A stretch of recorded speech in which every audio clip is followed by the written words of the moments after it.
Nish, Kathula. Life is tough, but so are you. Life is tough, but so are you. Nish, Kathula.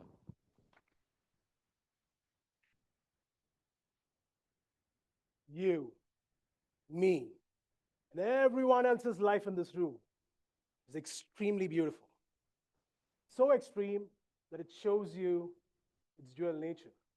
You know, the good nature where you have angels flying around you, and of course, the bad nature where you have demons sitting right next to you.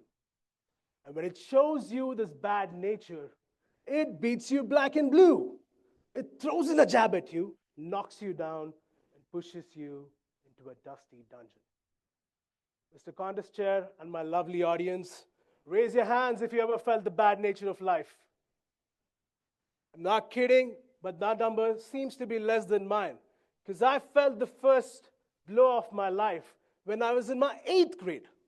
I was this chill, lazing around, all into sports, witty, naughty kid. In fact, my grade card had more red marks on it than on a ketchup bottle after a food fight. And guess what? I was the only kid in the entire class to flunk my final exams. My class teacher laughs at me. My best friends bully me.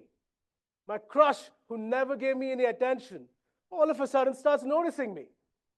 I loved it. My mom, on the other hand, has tears in her eyes. She pulls me close, hugs me tight, and says, "Son, I want you to become a better person in life."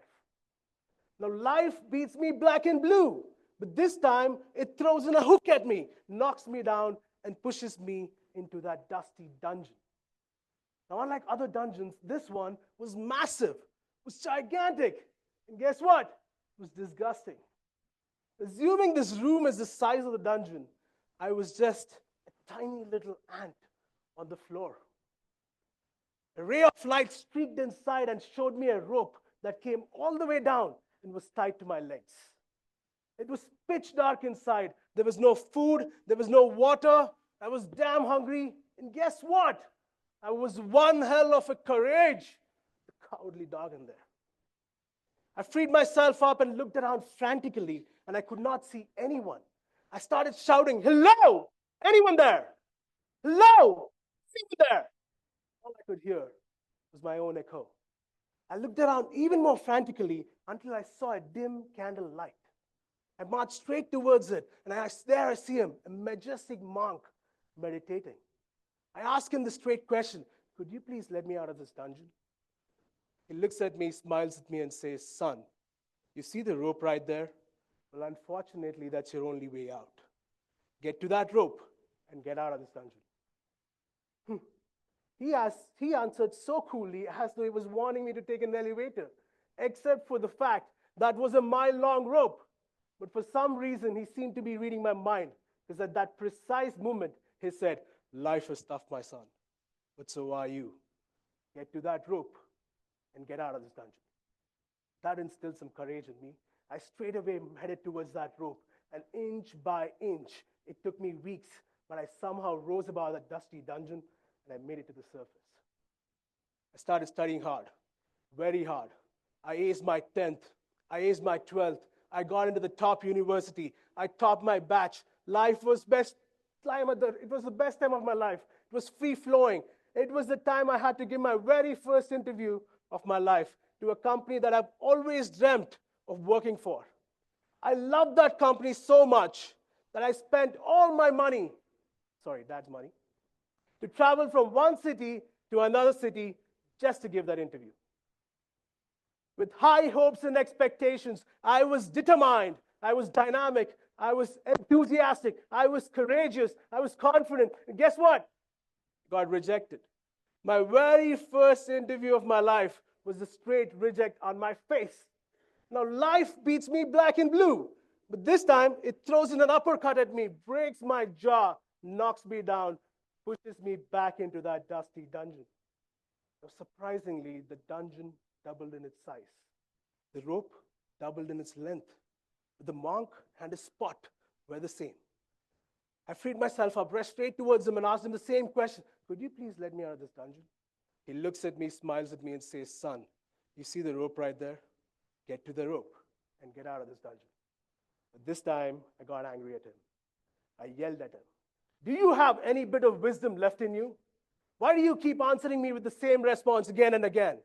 Don't you realize that I keep falling into this dungeon time and again? He takes some time, looks at me, smiles at me, and says, Son, do you realize that every time you came into this dungeon, you went up again? Do you realize that every time you experienced a failure, you were able to overcome it? Do you realize that from failure to failure, you became stronger and stronger?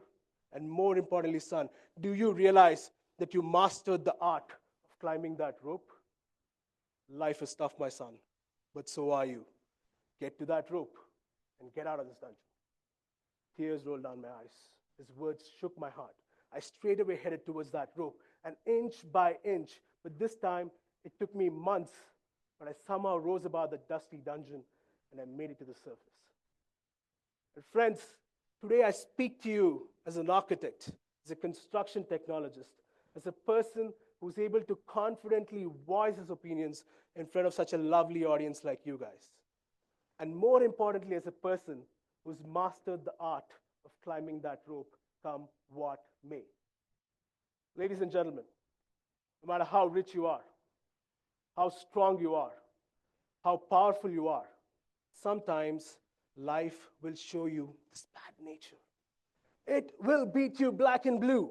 It will throw all sorts of jabs, hooks, uppercuts at you. It will knock you down and push you into that dusty dungeon.